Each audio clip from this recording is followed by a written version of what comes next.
Three women vanished without a trace. A quiet home was left undisturbed. A shattered porch light, a missing voicemail, a green van that came and went in the night. In the days that followed, Springfield became a town of whispers. Neighbors locked their doors. Families watched the news with a sense of quiet dread. But for the families of Suzanne Streeter, Stacy McCall, and Cheryl Levitt, the whispers were only the beginning. Days turned to weeks, weeks to months, and darkness settled over a town that was once quiet but was now haunted. Because time does not heal a mystery, it only deepens it. This is the Midnight Mystery Archive. I'm Kevin. Tonight we continue our two-part investigation into one of America's most disturbing unsolved mysteries, the disappearance of the Springfield Three.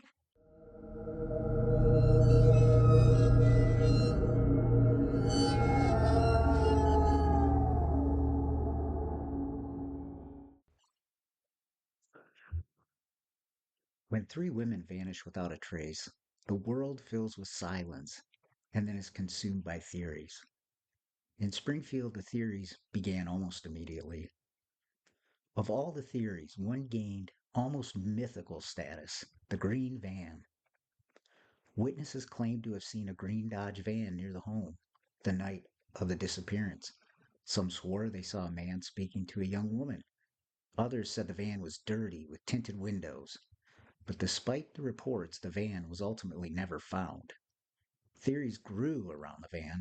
Was it an abductor's vehicle, a passing stranger who saw an opportunity, or just a false memory, a trick of panic and time? Psychologists call this memory contamination, the way the human mind can alter details in moments of panic. But for Springfield, the van became a ghost, a phantom symbol of the threat that could come during the night. In the absence of proof, the van really was more than a vehicle.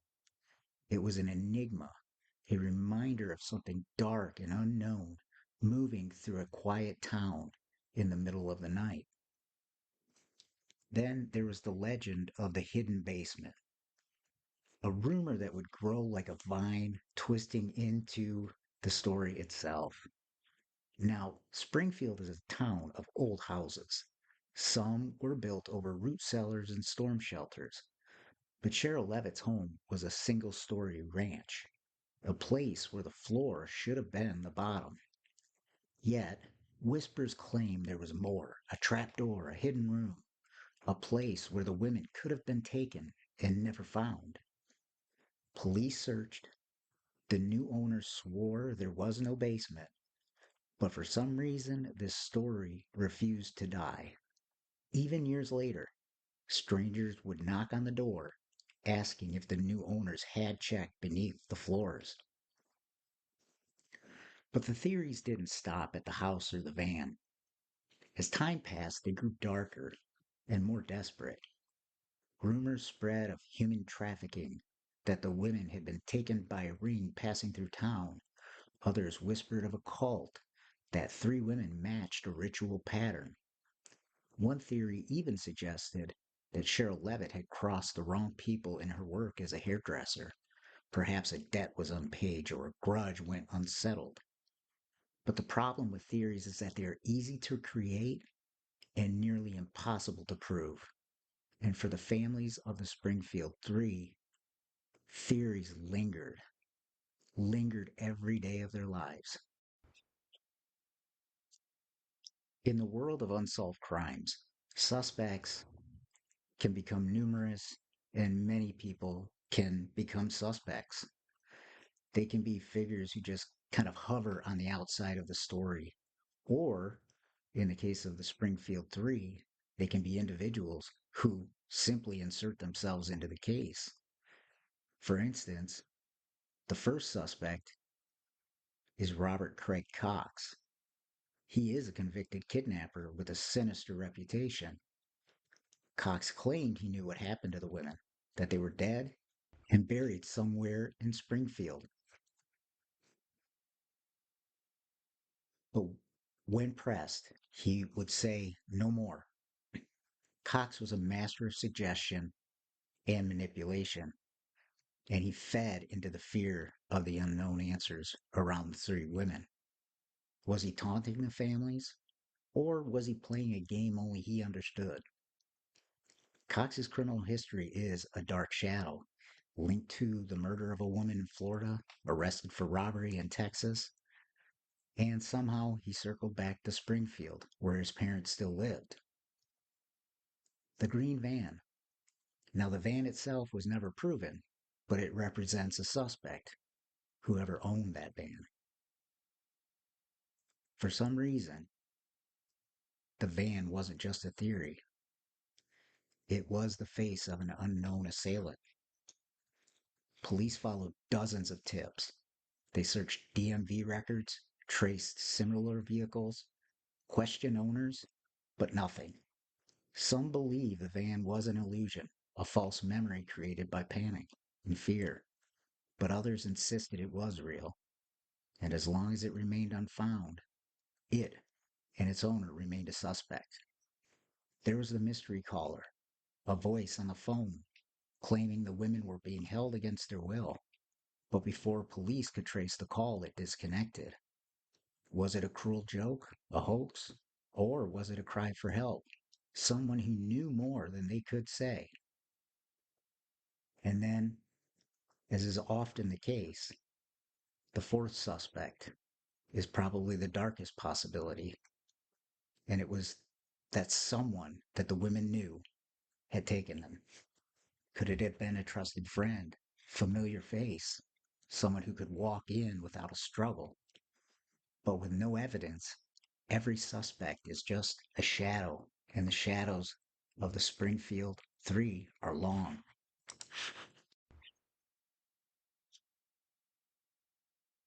Months turned to years, but the families of Suzanne Streeter, Stacy McCall, and Cheryl Levitt, for them, time was frozen.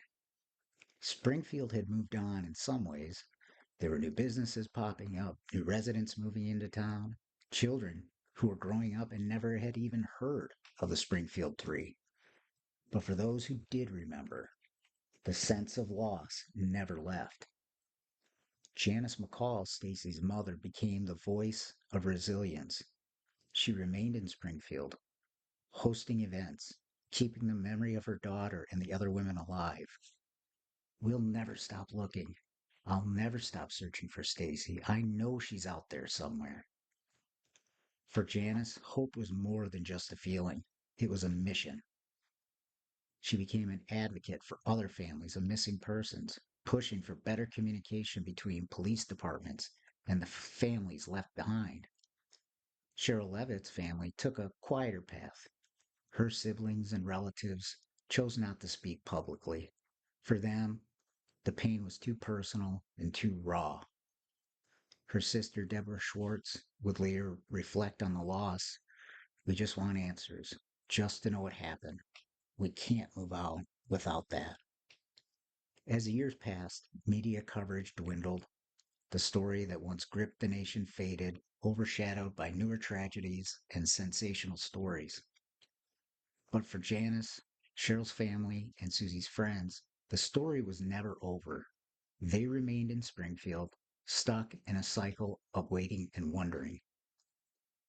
Frustrated by the lack of progress, Janice began her own investigation. She kept a meticulous record of every tip that came her way, every phone call, every whispered rumor, every potential sighting. She compiled a binder of information, one that grew heavier as the years passed.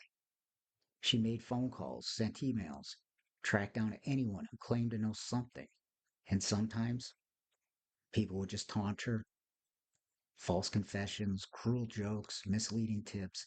Each one was a dagger to the heart, but she never stopped.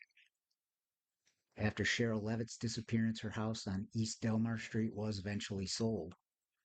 New families moved in, life continued. But for those who knew the story, that house always felt tainted, a place where something terrible had happened, and there were no answers. Some residents claimed to hear strange noises at night, perhaps echoes of a past that wouldn't stay buried. Others swore they felt uneasy in certain rooms, as if the walls themselves remembered. Every June 7th, friends, family, and supporters would gather at a local park to remember the women. 3 empty chairs sit at the front of the gathering. Candles flicker, people share memories. Sometimes someone new will attend, drawn by curiosity or maybe even a sense of duty. But for those who've been there since the beginning, it's a ritual, a way of keeping the women alive. The disappearance of the Springfield Three changed that town. People locked their doors. Trust became harder to give. New parents raised their children with caution, always mindful of where they were and who they were with. And sometimes, on quiet nights, people still drive past 1717 East Delmar Street just to see it, just to remember what could have happened. Springfield still carries the weight of the mystery. 3 women who should have been safe, in a home that should have been a refuge, and a family left to wonder why them. But time does not end grief, it only gives it room to grow. Next, we examine how the case grew cold and why some still believe the truth is out there, buried beneath years of rumor and innuendo. Decades have passed, new mysteries have emerged, new names, new faces. But in Springfield, Missouri, the disappearance of the Springfield Three remains a shadow that won't fade. By the mid 1990s, active leads had pretty much dried up. The case files were boxed and shelved. New detectives were assigned, but they brought no new answers. Theories were explored and then abandoned. Suspects were questioned, then released. Even that green van, a phantom that haunted the investigation, became a fading memory. What was once a breaking news story became a cautionary tale, a ghost story told to those who forgot to lock their doors. But in a dark storage room at the Springfield Police Department, the case file remained. Hundreds of pages of witness statements, maps, photos, and theories. A silent testimony to a case that refused to be solved. Among those files, a police sketch of the unknown man thought to be seen by the mysterious green van. Statements from neighbors who heard screaming that night but never reported it.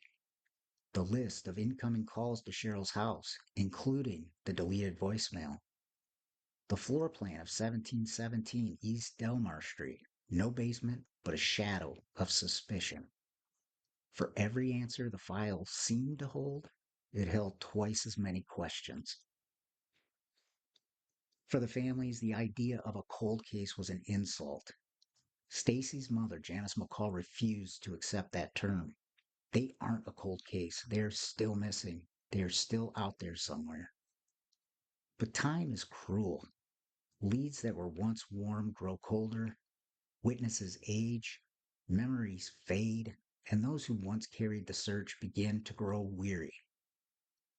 Even as the official investigation slowed, the Springfield Three continued to haunt online communities, blogs, forums, Reddit threads, all debating, theorizing, and questioning. And, as often happens, the theories grew elaborate. That the women were abducted by a human trafficking ring. In 2025, not a far fetched theory, but in the early 1990s, it was unheard of. That they were buried beneath a parking garage, a theory dismissed, but also never disproven. That one of the women knew a secret and someone killed to keep it silent. Each theory brought a burst of new interest, but no new answers. Some mysteries become less frightening with time, fading, explained away, dismissed. But the Springfield Three is different because it happened in a place that should have been safe, in a quiet neighborhood, a familiar home on a beautiful summer night. It is a reminder that darkness can come quietly and without reason. Each year, The families still hold vigils. They still hand out flyers. They still take every call, answer every message, hoping for that one break, that one person who knows the truth. But for now, the Springfield Three remains a story without an ending, a mystery without an answer. Those three women, Suzanne Streeter, Stacy McCall, and Cheryl Levitt, walked into a quiet and safe home one summer night, and then they disappeared. Was it a stranger? Was it someone they knew? A secret that someone was desperate to bury? Or was it something more? A darkness that slipped in without a sound? This is the Midnight Mystery Archive. I'm Kevin, and tonight we have talked and walked through the shadows of a story without an ending. Because in Springfield, Missouri, three women vanished, and somewhere the truth still waits.